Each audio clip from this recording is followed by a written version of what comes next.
bit of a little bit of the history of Streetlights Outreach, a little bit of the why or the purpose, why we do what we do. Mike's going to tell his story, and then we're going to get into really some nuts and bolts about what we do and what we don't do on Wednesdays and Thursday nights. So history-wise, so go back to 2004. It's pre-St. John's. It's the only shelter in town really for single people, not people with children and such, was New Community Shelter. And so Steve Meyer and I are high school classmates from Marshfield, Columbus, and we had kind of reconnected. And so we were having lunch one day, and he was in the diaconate formation process through the Diocese of Green Bay, and I was working at the diocese at the time. And so we started talking about, what are the needs of this community, and especially start talking about what happens in this community after everything shuts down. On a Friday or a Saturday night, Friday night especially, services, agencies, everything has kind of gone away. Thinking about many of the agencies we have now didn't exist at that time. And so where did people go? And so Steve and I both agreed that even though the services shut down, the people are still on the streets, right? And so he decided that what he wanted to do was to take a lawn chair. He's in marketing, and so he decided we talked about a name for what we would call this thing, and we came up with this name, Streetlights Outreach. And he had a logo developed through the Karma Group, and where he's working. And he said, I'm going to have a sign made, and I'm going to take a lawn chair, and I'm going to go sit on a street corner downtown, and I just want to see what happens. And I'm thinking to myself, A, probably shouldn't let him do this alone, and B, that does sound kind of interesting, just see what happens. So this is, I think it was the first Friday of May of 2004. He and I took our lawn chairs, this sign says Streetlights Outreach, and we sat on the corner of Walnut and Broadway and just kind of see what happens. And we met people and it gave directions to various places. We got this middle finger, I don't know what it means, but we got that flown at us a number of times. And, people wondered oftentimes, I think, whether we were waiting for, a parade, or if we had, didn't realize that tailgating happens at Lambeau, not on Broadway. But we were, so we probably looked pretty silly, but we were there and we met people, and we went through May and June, July, October. We got to November, and we hadn't served a whole bunch of people. We went down there with thinking we're gonna help people. Like we're gonna get them to services. We're gonna get them to New Community. We're gonna get them to a place for a sandwich. We're gonna get them a cup of coffee. We're gonna help in all these different ways. And we quickly realized that wasn't really our purpose at all. And so, come November, the weather started getting cold, and we were down there from 10 to midnight at that time, and usually Friday or Saturday night. And we got down there on a Friday night, and Steve turned to me and he says, Tony, we haven't helped hardly a handful of people in all these months. I mean, when you really think about it. So, why are we doing this? What's our purpose? What's our why here? Are we having any effectiveness? And how do we measure that? How do we measure effectiveness? And all of a sudden, this guy appears seemingly out of nowhere. He's got a hoodie on, probably in his late 20s, early 30s. And he says to us, what are you guys up to? And by that time, we had our elevator speech. We're like, well, we're out here helping people, especially when agencies and stuff are shut down. So, if you need help, or if you know somebody on the streets who needs help, we're your guys. So, here we are. We'll be down here, and look us up. And he looks at us and he says, shakes his head, and he says, no, that's not what you guys do. And I'm like, how does this guy know? I've never met this guy before, and never seen him before. And he hasn't spent the last 7 months down here on on the streets, but he somehow knew what we did. And he says, here's what you guys do. You look into people's hearts. You encounter people, you look into their hearts, and you remind them that they're good people. That's what you do. And Steve and I looked at each other like, that's our mission. Like that's our statement. That's our why. That's our purpose, right? And almost as if the guy appeared out of nowhere, the guy kind of disappeared out of nowhere. We didn't even see where the guy went. I've always called him the angel of streetlights because he kind of appeared, disappeared, didn't know who he was, but he had this message for us. And the message was, the purpose of streetlights is to encounter people, to look into their hearts, and to remind them that they're good people. And all these years later now, 22 years later, that's what the core still is. It's not to help people. I mean, it's to help people, but it's not to change people, not to fix people, not to have some agenda like we're going to save people. We're not going to make people believers. None of that. We look into people's hearts. We remind them they're good people. And we do that through encounter. We do that through listening. We do that through story. And we've been doing that ever since. And so since that time, we've been engaged in helping to start St. John's Homeless Shelter. So Streetlights Outreach had a part in that, had a part in forming the Micah Center, had a part in transitioning Wellspring into a women's drop-in center into what it is now.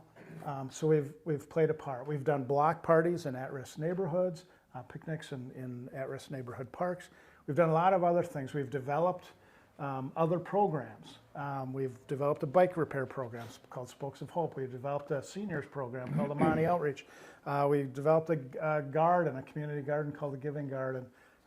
When COVID hit, we developed a digital outreach program called Spirit Way.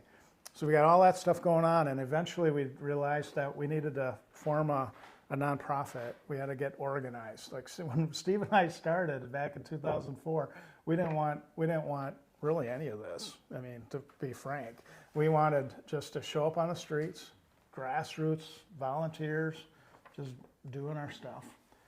Didn't want boards, didn't want agendas, didn't want constitutions and bylaws, didn't want budgets, didn't want personnel, didn't want any of that, websites, emails, but we quickly realized we were getting complicated and we were getting bigger and we were getting more programs and more liability, and we needed insurance. And so we became this umbrella corporation called Whatsoever You Do Incorporated. And so that serves as our umbrella for Streetlights Outreach, Spokes of Hope, Amani Outreach, the Giving Garden, and Spirit Way. And then in 2019, we bought this house as kind of a launching pad for all of that, and also a landing spot for good people like you to come on nights like this and to build relationships. And so that's what this house is all about. The House of Hospitality is hosting groups and people. We had a group this morning just meeting to build relationships with one another. So this is the old Atkinson House, 1895 was built. It's got a lot of history to it, but we're hoping that the history that going forward is something special as well. So that's just a little bit about Whatsoever You Do, a little bit about Streetlights Outreach. We'll get more into the nuts and bolts about what we do. So when we go down to the streets on Wednesdays and Thursdays, our primary role is just to walk with people, journey with people, listen to people. Not everybody's going to open up like Mike did. Not everybody's going to share a story quite like he did. Sometimes we have people that go down to the street and they think that that's going to happen. Some magical thing is going to happen where somebody's just going to pour themselves out and they're going to have this revelation and their life is going to be completely changed because they met you. And it doesn't quite happen that way. And then people walk away saying, I wonder if I did any good tonight, I wonder if I did anything. I just keep going back to that original story of what's our purpose. We encounter people, we look into their hearts, and we remind them that they're good people. And so one of the primary things to get clear right out of the gate has been true of Streetlights Outreach from the very beginning, is that when we go to the streets, All we're trying to do is to be a positive presence on the streets. We don't have an agenda. We don't try to fix people. We don't try to make their situation better because we're there. We are people that have stories. The people on the streets are people that have stories. And so one of the hardest things to do is to leave our agendas at home and just go down and be present. Just be present. There's a guy I know in La Crosse, Tom Thibodeau, who runs a Catholic worker house over there. And he says, you know what, all we do is show up. We just show up. And that's all we do. Every Wednesday and Thursday night, we just show up and we trust that something's going to happen. We're going to meet people. And maybe, just maybe, for just a brief couple of hours, we'll mitigate some pain. Because there's a lot of pain. And there's a lot of trauma. And there's a lot of stress. And all we can do is mitigate that a bit with our positive presence. That's all we can do. So I want to just go through some of the nuts and bolts, some of the things we do, some of the things we don't do, why we do, why we don't do, and so we'll see how this goes. The first thing is that we're always, as Streetlights Outreach, always going as a team. All right, always going as a team. So when we go down to St. John's Park, and that's where we start at 8 o'clock, we show up, and sometimes there will be as many as 25 or 30 people, volunteers show up. We've had as few as 3 or 4. All right, we'll never go under that because now we're not a team anymore, right? And there's a safety factor in all of that as well. And so never go alone. So if you see people wander off, or hey, I'm just going to go over behind that building and see if anybody's around there, don't do that, and don't let them do that. If they don't want to be smart, got to be smart for them, right? So that's the first thing we always do as a team. Never go alone. Second, a lot of people have always said, called us Streetlights Ministry, and I don't know. There's something in me. I've been in ministry for 40 years, right? And I've been a minister. But what we do on the streets, even though, Steve and I have talked a lot about this. This is the way Jesus did church. This is the way Jesus did church. He didn't spend a lot of time in church. He spent a lot of time out on the streets, right? On the road, and in the waysides, right? Meeting people out there at the wells and places like that. Didn't spend a lot of time in church. So this is what Jesus did, right? But we don't necessarily call it a ministry, because even though many of us go to churches, some church, we don't, our goal is not to proselytize, not to make believers, not to bring people back to our church, not to create some faith life in this person, because again, it goes back to that God's already there in the person's life, right? Already there. So we're not bringing something to them that's not already there, right? So no proselytizing. If somebody, and it's happened so few times. I've been on the street for 22 years, and this has happened so few times where people come up to me and say, would you pray with me? There's not a lot of people on the streets that are going to come up and say to you, will you pray with me? And so if they do, if they would say, gosh, it's been a really rough day, and I got a lot of stuff going on, and I just need somebody to just be with me right now and sit with me in prayer, I'm all about that. Why? Because that invitation has come from them. We haven't put that expectation on them. We haven't said, for this relationship to happen, then faith is going to have to be a part of it. None of that, right? We accept the person for who they are and the goodness that's already there. So leaving the ministry, the proselytizing, the bringing faith to them and sharing faith with them. That's not Streetlights Outreach. I will say, there are plenty of other groups out on the streets that do that. All right, and you may encounter them, and this is going to sound super blunt. I'll say to the camera, if you want to be a part of that kind of program, then find that kind of program, right? And there's nothing wrong with that. So there are people, there are groups that go down to St. John's Park and they'll bring food, and then they'll get the bullhorn out and they'll preach the gospel at people. We don't do that. Right? We don't do that. But again, I mean, if that's what you're looking for, there are groups to join that do that. That's just not this one. Again, I can't stress enough that we leave our agendas at home. All we're trying to do is just be with the people, reminding ourselves and helping them to know that they're good people. They're good people.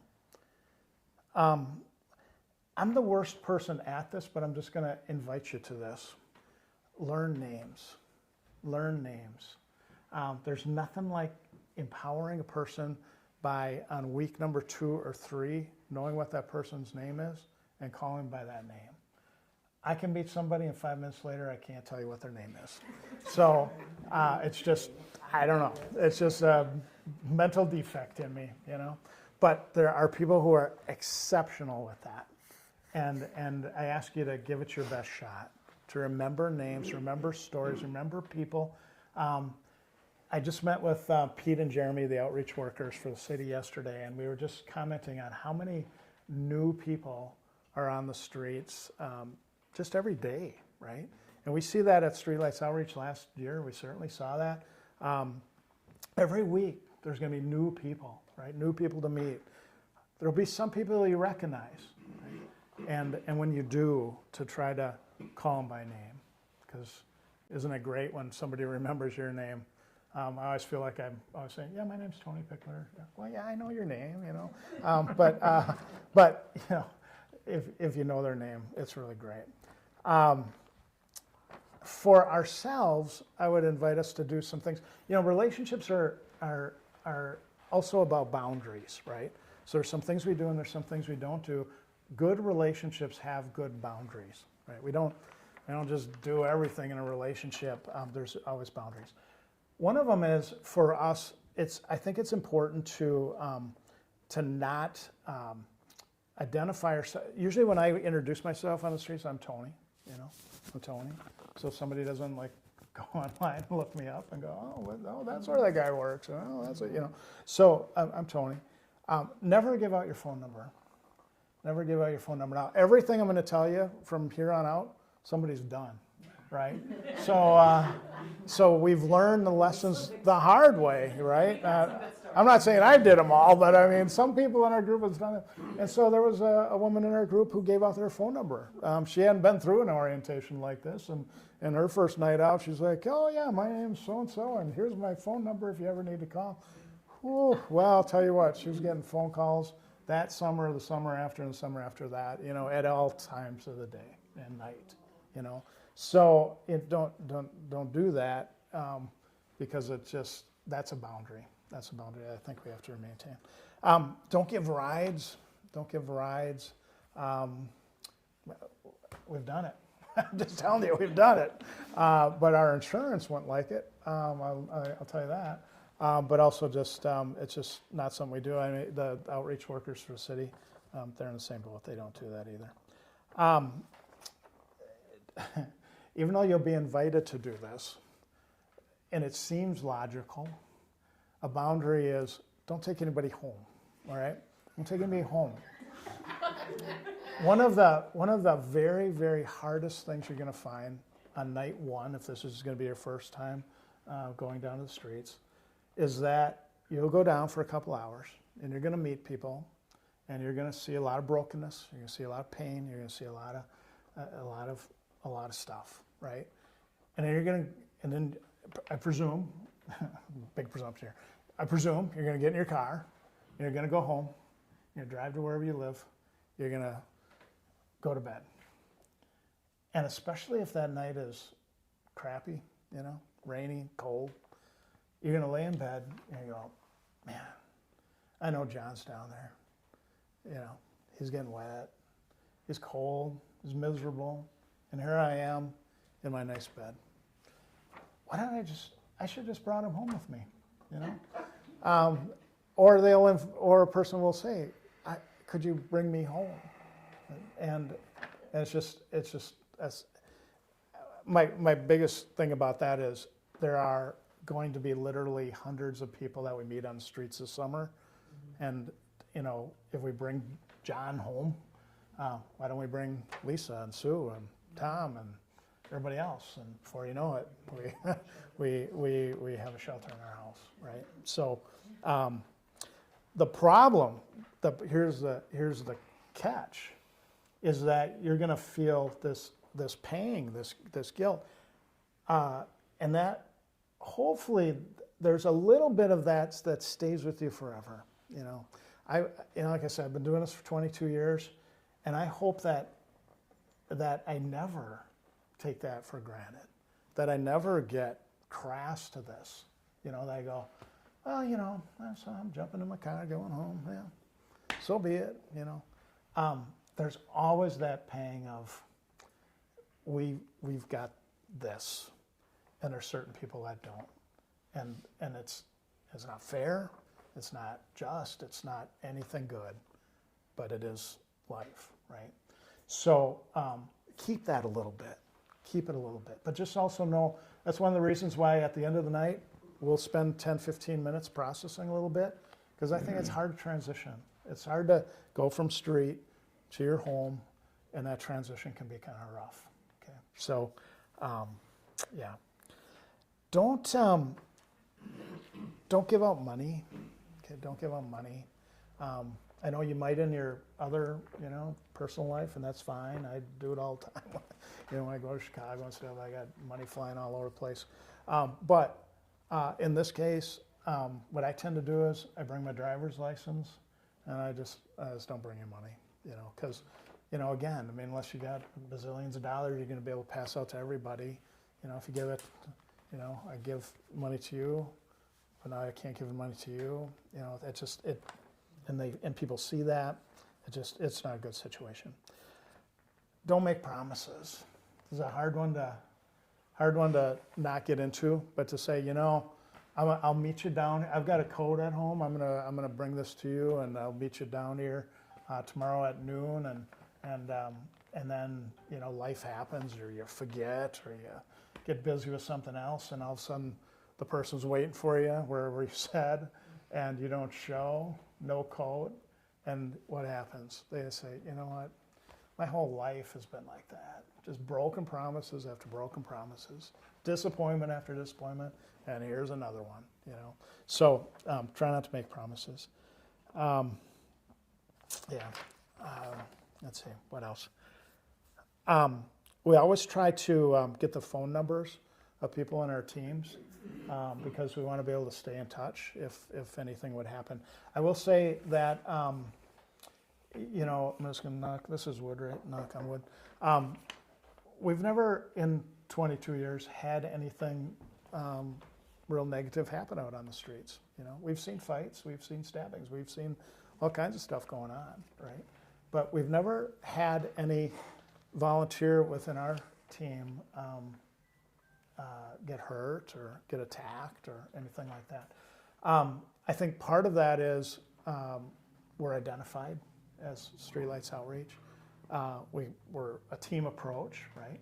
But I also think there's some relationship built where people know we're there for good. You know, we're there for to help. We're there to listen. We're there to as good people who are, you know, and so I think there's a wee bit of like almost protection when it comes to Streetlights Outreach that people kind of take care of us sometimes. So, but if you think for a minute that there's not violence on the streets, then I ask you to reconsider that, because there's a lot of violence on the streets. There was just a stabbing in the park last week, and there was a gun pulled last week. So, you know, it always reminds me of a story, real quick story. We were in East St. Louis. My friend Betty Mannion and I were part of a summer service program, and we were our job was to go around to different sites where these young people were at and check in on them. And we saw this group in East St. Louis. Now, East St. Louis is a really, really, really rough part of the world, right? And so we see this group gathered, and it seems like they're having a birthday party, okay, in this park. And I made the statement of something like to Betty. I said, "Yeah, well, they're having a birthday party now until the guns come out." And she's like, "You think they have guns?" I said, "Betty, everybody in East St. Louis has a gun. I mean, my God, of course they have guns, you know." So, I mean, I'm not saying everybody in Green Bay or on the streets has guns and knives and all that stuff, but there certainly is a fair amount of that. And there's a certain amount of drugs, and you're going to see a lot of drinking, and you're going to see a lot of mental illness, and that's all part of it. I have said many, many times to you that know me, if you put me on the streets for a month, I will become just definitely an alcoholic, and I'll probably be addicted to a drug if that doesn't work for me. You know, why? Because I'm going to have to deal with the pain. You know, going to have to deal with the pain of living on the streets, and so.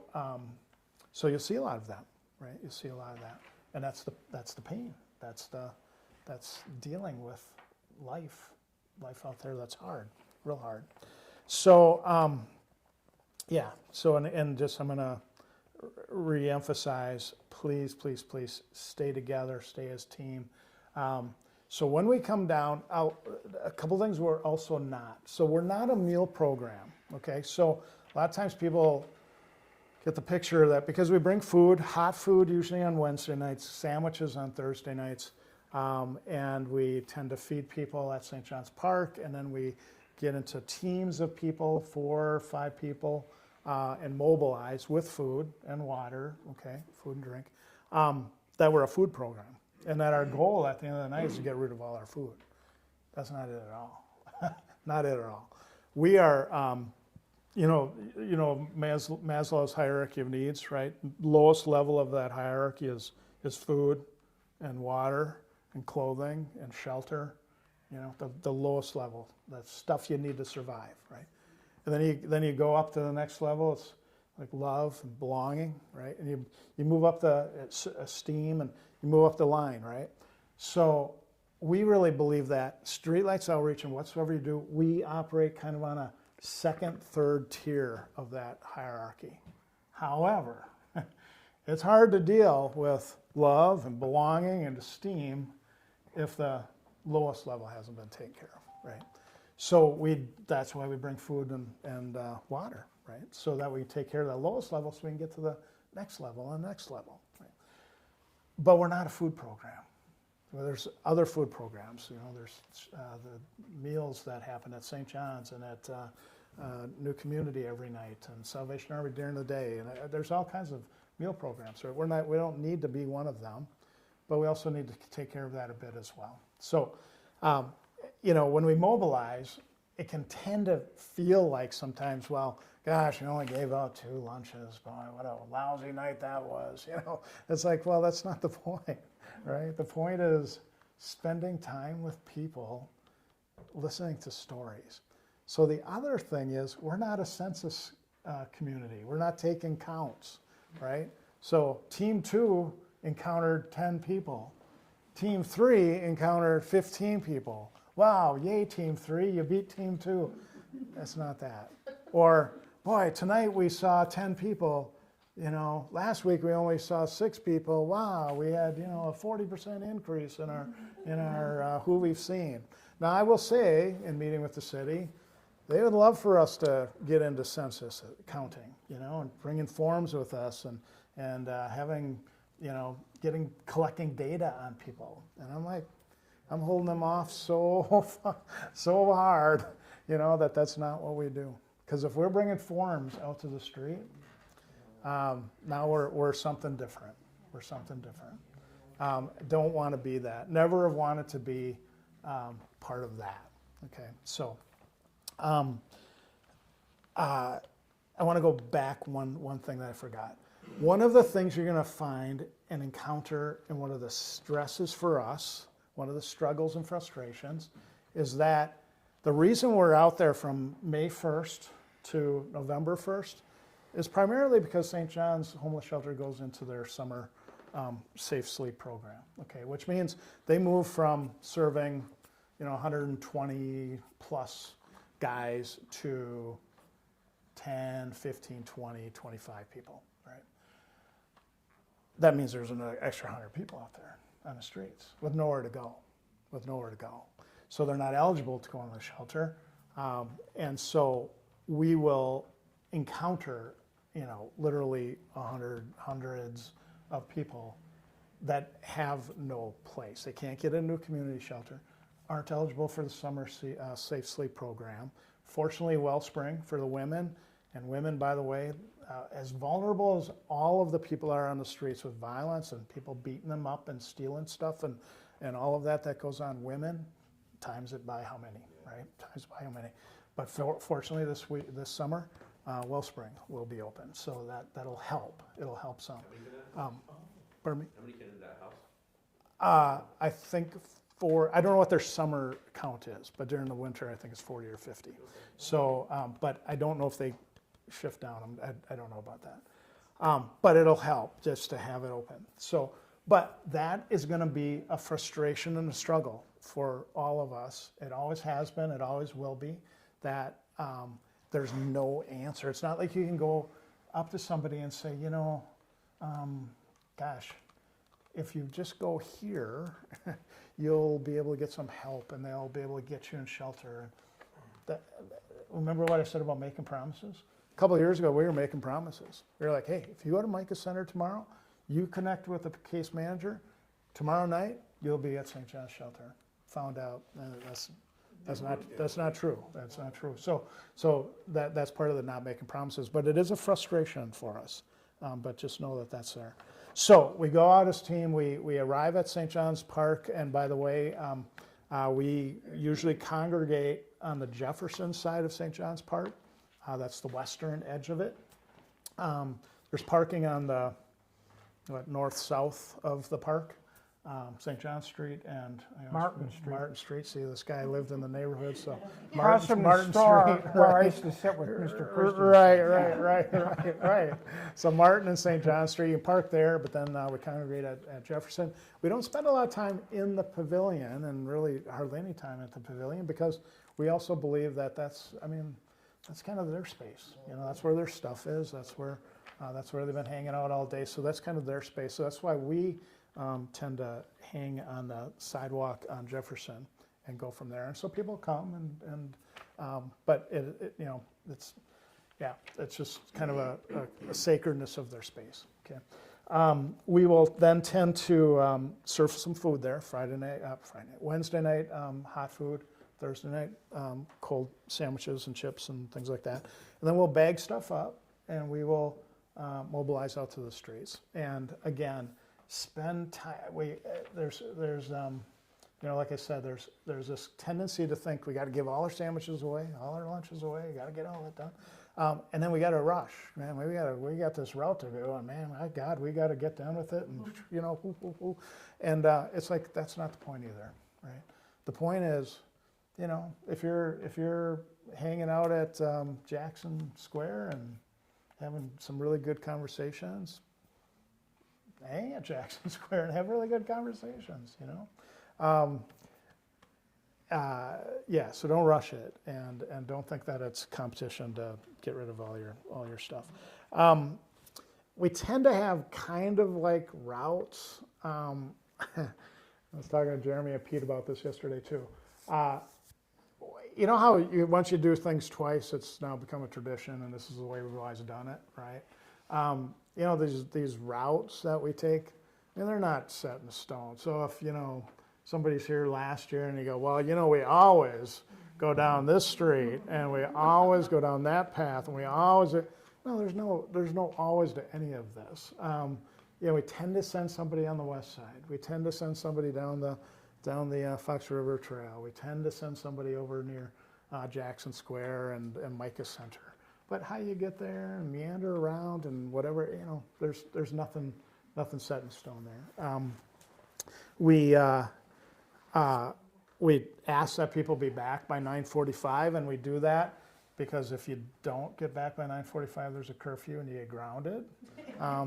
But also because we want to spend some time just talking, right? Just processing how things went. Who did you meet? Who's I say, who are you taking home with you tonight? And going back to rules, right? We're not taking anybody home, right? But you are taking somebody home in your heart, right? In your brain. Somebody you met, somebody you're going to think about, somebody, that's touched your life. So we talk about that so that we can make that transition.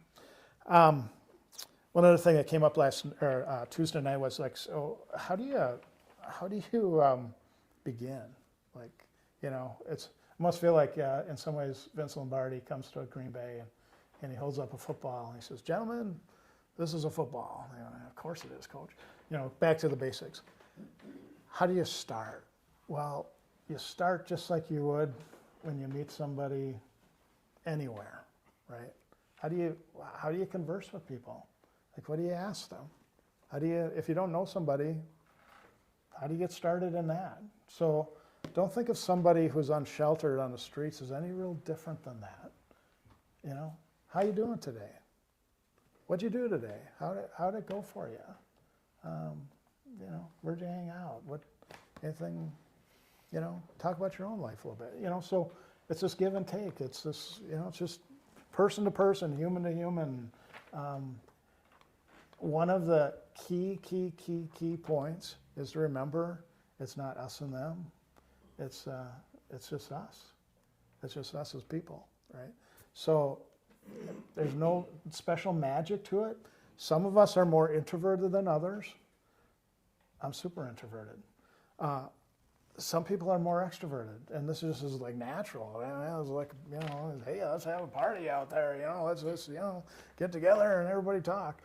Share your deepest, darkest secret or something. It's like, that doesn't come naturally for just everybody, But I also believe that if you open yourselves to it and you just be yourself and you bring yourself to this, you'll make connections. You'll make connections.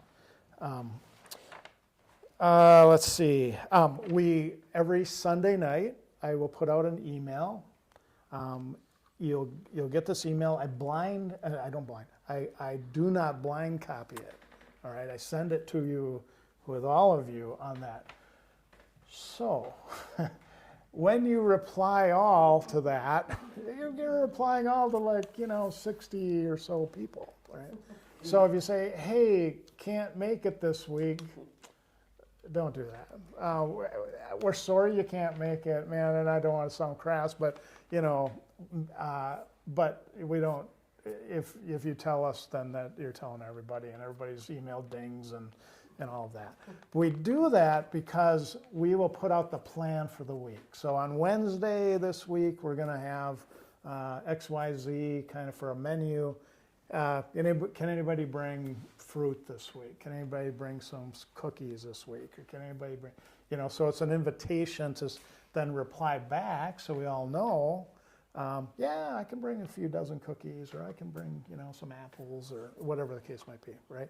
So reply to that. But, I'm on vacation this week, going to Tahiti, and well, it's like lovely, but we don't all need to know that. Let's see what else. We have captains, so there's about 6 people who serve as captains, and so each night there'll be at least 2 people, and their role is to ensure that the stuff gets set up and things flow okay, but also to get people into teams to mobilize, and then to at the end of the night to make sure everybody comes back and to regather and then to process with all the teams. So if you see 2 people emerge that are, man, they're bossy. Who are they? Or who made them God? That kind of thing. It's because they're the captain, and they're trying to do that, and they're trying to get you organized and in hopefully a nice manner. Of course, they're nice. They're all nice. So yeah. I think. For people that are, whoever, for new people, questions, returning people, did I miss any major thing that you go, what, hey dummy, didn't you say this? So sometimes people bring stuff. Yeah. Sweatshirts or blankets or, can you talk about that? Yeah, so Tony, can you just repeat the question? oh yeah, so the question was, sometimes people bring stuff like sweatshirts and blankets, and how does that all work? You know, as we begin, I mean, let's face it, like tonight, it's going to be pretty cool out there, right? And it probably will be for the next few weeks. On the flip side of that, when we get to September, October, it's the same way, right? So we've had some people do like blanket collections and such. We've tended to, you know, if you've got an extra blanket at home or something, you don't need it, people have brought them down. I'll say there's, and I know we're recording, so this will go out somewhere, but the city would like us to do some things and not do some things. And so there's this thing about, they would really not like us to like be providing food and all of this down at the park. They would like us to not be bringing blankets and sleeping bags and tents and tarps down to the park.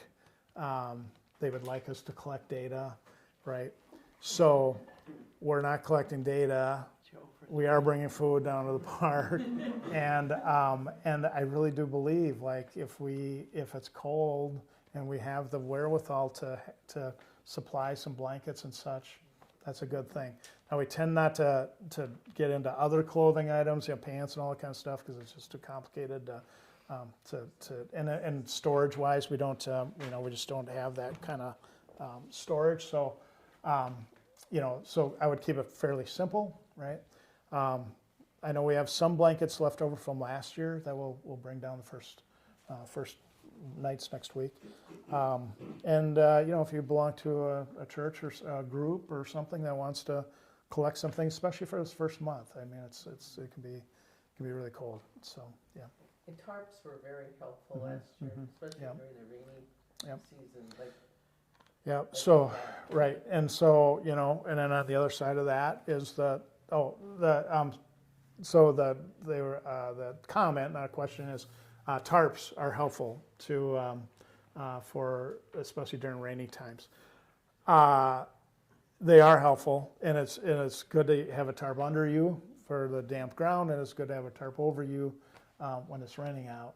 I will say you know, trying to walk the line here, the city would say to us, but then people make encampments with tarps too. And so I will say, having met with the police department, they're doing their most pastoral best, I feel, to say there's a kind of a standard they need to uphold in the city. And so they don't want to give over a park to encampments and tents and tarp cities and all stuff. But they also realize that there's no other answers, you know. So they're playing a line here of don't want to give up a park and have all kinds of bad stuff happen in it. And when you do tents and tarps and tent city stuff, you know, bad stuff can happen there too, right? But they also know that there's not a lot of answers because people don't have anywhere else to go. So they're playing this line here as well. Any other comments, questions? I'll just say that a lot of times, a lot of people will, it'll take a while for them to trust. And so if they don't open up that first night, Yeah. it's a lot of people take, and not every story you hear is 100% true. Yeah. So just remember that there's a lot of narratives out there that's a way that a lot of people cope. If that's what they can have as their reality, regardless if it's true or not, that's the reality they're living in. And So- I'll repeat that. Yeah, so you can't believe everything you hear because that's their reality, and people aren't going to tell you their whole story right out of the gate, right? So, you know, people, do you ever go somewhere and just tell every deep dark secret in your whole life? Probably not, right? relationships take time and take time to develop, and trust takes time to develop. We're also dealing with a lot of mental health issues and a lot of addictions, and so you'll see and feel and experience a lot of that. And so, yeah, I mean, it's realizing, it's really an interesting question. I've pondered this for, decades now. Like, does homelessness cause some of the mental health issues that we see on the streets? Or does homelessness cause the mental health issues, or do mental health issues cause homelessness? And I think it's both, and sometimes it's a revolving circle. And so the longer people are homeless, the more pronounced the mental health issues. And so we don't have a lot of mental health, services to people on the streets either. There's been a number of cutbacks when it comes to mental health issues on the streets. So you'll see a lot of that, hear a lot of that. But for my part, I'll just close with this quick story. Steve Meyer tells it. I think it happened last year. One of our volunteer came down to be part of Streetlights Outreach, and they did the whole thing, right? Like, they helped serve the food, and then they went out on a mobilization team, and they talked to a few people, and then they came back, and this person was telling Steve, he said, I thought this would be different. And Steve's like, well, what do you mean? Like, how so? He says, well, I just thought it would be more, I don't know, dramatic. Like, like us being here would actually, we'd be doing something. Like, so we'd be making some difference, And I feel like I'm going home. We haven't done anything. And Steve said, well, did you meet anybody? Well, yeah, we met a few people. And did you sit and talk with them? Well, yeah, sure, we did that. Yeah, we did that. And he said, well, that's it. That's what we do. That's exactly what we do. And so that first night, and the second night, and the third night, and the 10th night that you go down, if you feel like, nothing dramatic is happening to you, two things. One, ain't about you, okay? And two, this is just showing up. It's just showing up and being in a relationship with people. And sometimes that's just the slow process and journey of life. And it doesn't always have to be dramatic, all right? So what you do by showing up consistently, being a positive presence on the street, and being in a relationship with people, that's it. That's what we do. Yeah. You gave us a good piece of advice last year, telling us to only choose one night. Oh, yeah, Because thank you, yeah. otherwise you can Yeah, end up thanks. with compassion. That's on my list, yeah. Totally looked past it, but thank you. So, No guilt. yeah, two things. Two things are going on here all at the same time. So one, yes, we started this last year, where we've said, please pick a night that you can come, either Wednesday or Thursday, and not both. You might say, well, why not?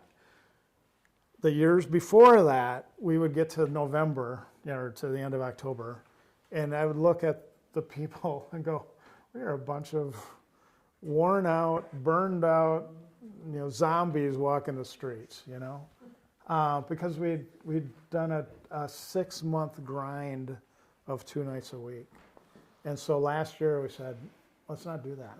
Let's get to September and October as healthy people who, are trying to be positively present to people on the streets. That being said, a particular week, a Wednesday or a Thursday might not work for you, okay? Or you've got something going on, you got family coming in town, you're on vacation, whatever it is. A, don't reply all, okay? And B, don't feel guilty about that, right? Don't feel guilty about that. And that's going back a few years. That's why people would show up a second night. It would be like, what, they come down on Wednesday, and then they'd be sitting at home watching, an adult, Downton Abbey or something like that, or whatever, it's down, whatever, you know, some stupid show like that, and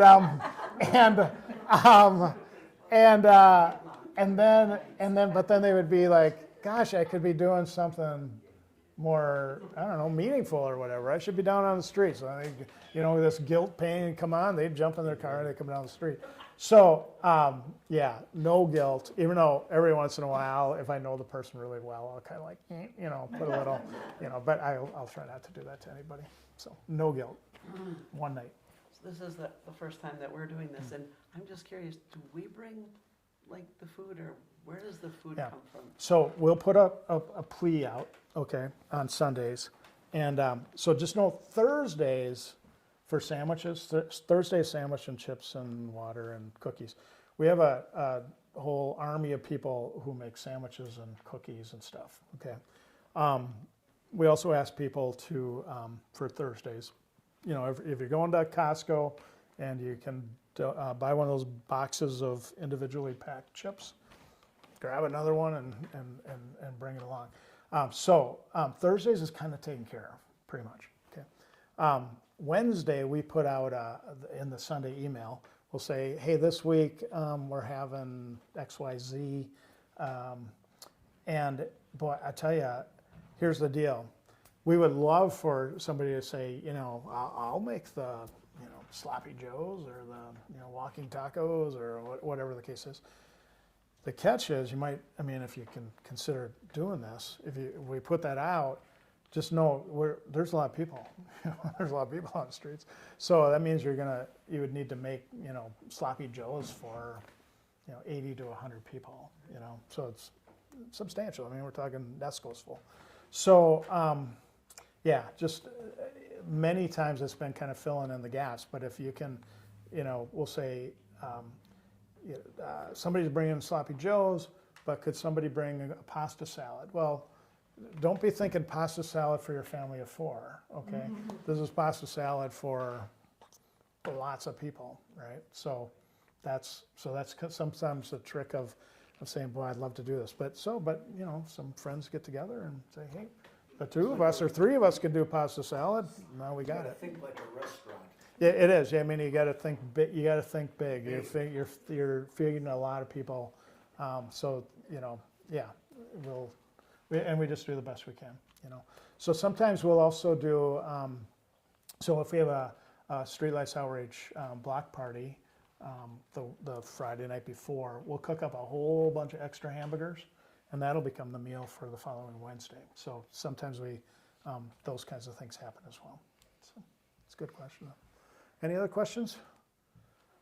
We try to not keep you here till midnight. We're getting there. We're close, but no, just kidding. Thanks for being here tonight. You'll get an email Sunday night, first one, just kind of giving you the lowdown on next week. And if you can make it, great. If you can't, there is no guilt. All right, no guilt. So.